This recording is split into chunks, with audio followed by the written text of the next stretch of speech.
अस्सलामु अलैकुम वरहमतुल्लाहि वबरकातुहू। मैं अमीर बाशा GHPOBS मल्लोर तालुका बैडगी ज़िला हावेरी। आइए आज हम 7वीं जमात के साइंस का दूसरा सबक जानवरों में तग़ज़िया न्यूट्रिशन इन एनिमल्स का हिस्सा दुआम पढ़ते हैं।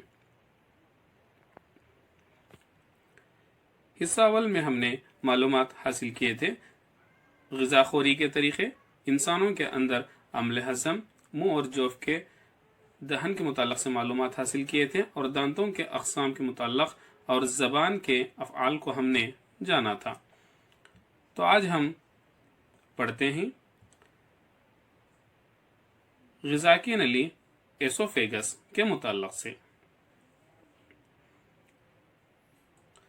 जो ग़िज़ा आप निगलते हैं वो ग़िज़ाई नली में जाती है। इस ग़िज़ाई नली को एसोफेगस कहा जाता है। ग़िज़ाई नली की दीवार की हरकत ग़िज़ा को नीचे धकेलती है, जिसकी वजह से ग़िज़ा आसानी से मैदे में पहुंचती है। कभी कभी हमारा मैदा ग़िज़ा को कबूल नहीं करता और ग़िज़ा उल्टी या ख़य के ज़रिए बाहर निकल जाती है। एसोफेगस की लचकदार हरकत की वजह से बआसानी ग़िज़ा मैदे तक जाकर पहुंचती है। मैदा मैदा एक मोटी दीवार वाला थैला है। इसकी शक्ल एक चपटे यू की तरह है और ये एलिमेंटरी कैनल का सबसे चौड़ा हिस्सा है। ये एक तरफ ग़िज़ाई नली से ग़िज़ा को हासिल करता है और दूसरी तरफ छोटी आंत में इसको छोड़ देता है। मैदे का अंदरूनी म्यूकस हाइड्रोक्लोरिक एसिड और हाजिमी रतूबतों को छोड़ता है। एसिड इन बहुत से बैक्टीरिया को मारता है जो ग़िज़ा के साथ साथ मैदे में दाखिल हो जाते हैं। ये तेज़ाब मैदे के मीडियम को तेज़ाबी बना देता है ताकि हाजिम इस ग़िज़ा पर काम कर सकें। हाजिमी रतूबतें प्रोटीन को सादा तर अशिया में तोड़ देती हैं।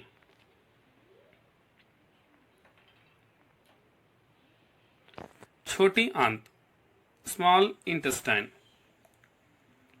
छोटी आंत जो बहुत ज्यादा बल खाई हुई होती है, तकरीबन 7.5 मीटर लंबी होती है।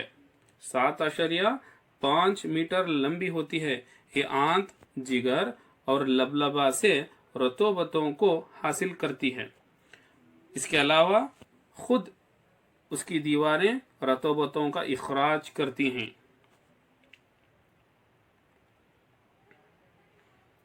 जिगर सुर्खी माइल भूरे रंग का गद्दा है।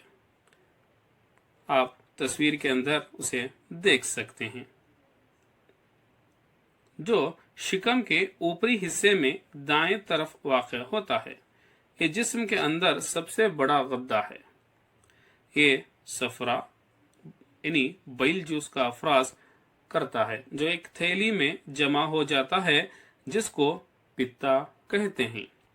सफरा चर्बी के बड़े टुकड़े को छोटे टुकड़ों में तोड़ देता है।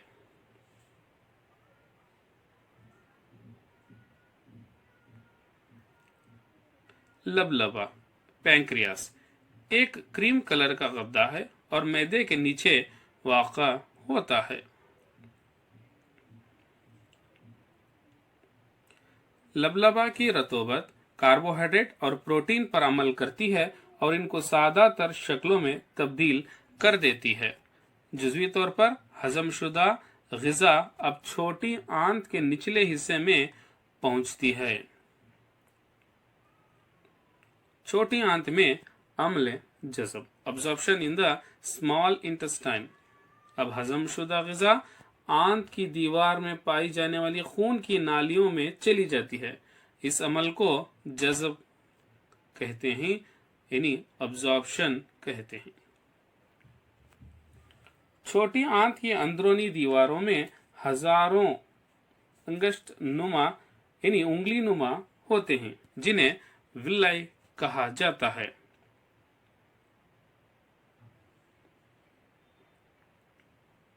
आप देख सकते हैं ये विल्लाई की शक्ल है। हर विल्लस में बारीक छोटी खून की नालियों का एक जाल होता है जो सतह से करीब होता है। विल्लाई की सतह हजम शुदा ग़िज़ा को जज़्ब कर लेती है।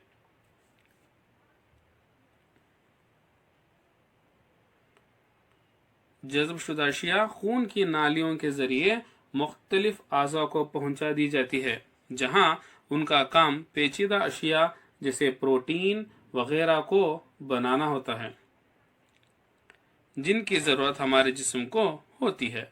इसको इस्तेहाला एसिमिलेशन कहा जाता है। खुलियों के अंदर ग्लूकोज ऑक्सीजन की मदद से कार्बन डाइऑक्साइड और पानी में तहलील हो जाता है, यानी टूट जाता है, और तवानाई खारिज होती है। जो ग़िज़ा गैर हजम शुदा और गैर जज़ब शुदा रह गई हो वो बड़ी आंत में चली जाती है। आप देख सकते हैं बड़ी आंत, लार्ज इंटेस्टाइन, बाहरी जो आंत दिख रही है बड़ी आंत कहलाती है। यहाँ पर तस्वीर के अंदर लार्ज इंटेस्टाइन का निशान लगाया गया है। बड़ी आंत की लंबाई तकरीबन 1.5 मीटर होती है। इसका काम गैर हजम शुदा ग़िज़ा से पानी और कुछ नमकियात को जज़्ब करना है। बाकी बचा हुआ फुजला यानी वेस्ट रेक्टम में चला जाता है और वहां नीम ठोस फुजले की हालत में रहता है। ये फुजले एनस के जरिए वक्तन फौक्तन वहां से बाहर निकाल दिया जाता है। इसको इखराज फुजला कहा। आइए अब हम हजीमा के अमल को मुख्तसर तौर पर। हजीमा मुंह से शुरू होता है। ग़िज़ा को हम मुंह में दांतों की मदद से चबा चबा कर बारीक टुकड़ों में तब्दील कर देते हैं। हमारी जबान लुआब यानी थूक को ग़िज़ा में मिलाती है और स्टार्च या नशास्ता को सादा शक्कर में तब्दील कर देती है।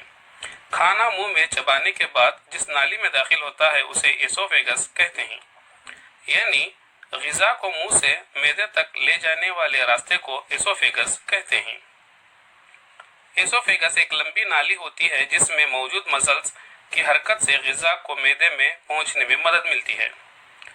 जैसे ही खाना मैदे में पहुंच जाता है,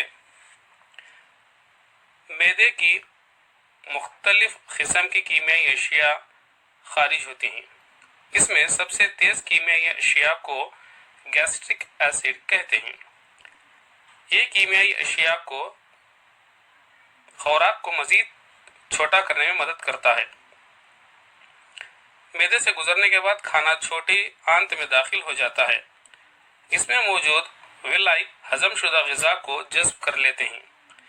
इसके बाद खाना बड़ी आंत में दाखिल हो जाता है, जहां गैर हजम शुदा ग़िज़ा से पानी और कुछ नमकियात को जज़्ब कर लिया जाता है और बाकी बचा हुआ हिस्सा या फुजला एनस के जरिए जिस्म से बाहर खारिज कर दिया।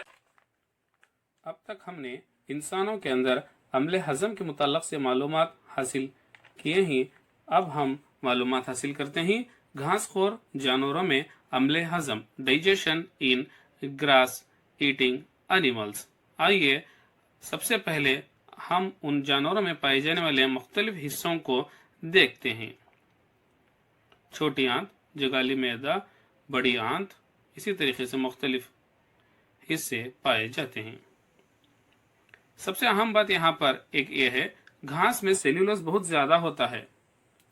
सेल्यूलोज एक तरह का कार्बोहाइड्रेट है। बहुत से जानवर जिनमें इंसान भी शामिल है सेल्यूलोज को हजम नहीं कर सकते, लेकिन ये सब्जीखोर जानवर हजम कर सकते हैं, क्योंकि इसकी वजह कुछ ऐसे बैक्टीरिया हैं जो जानवरों में जैसा कि इंसान में नहीं पाए जाते।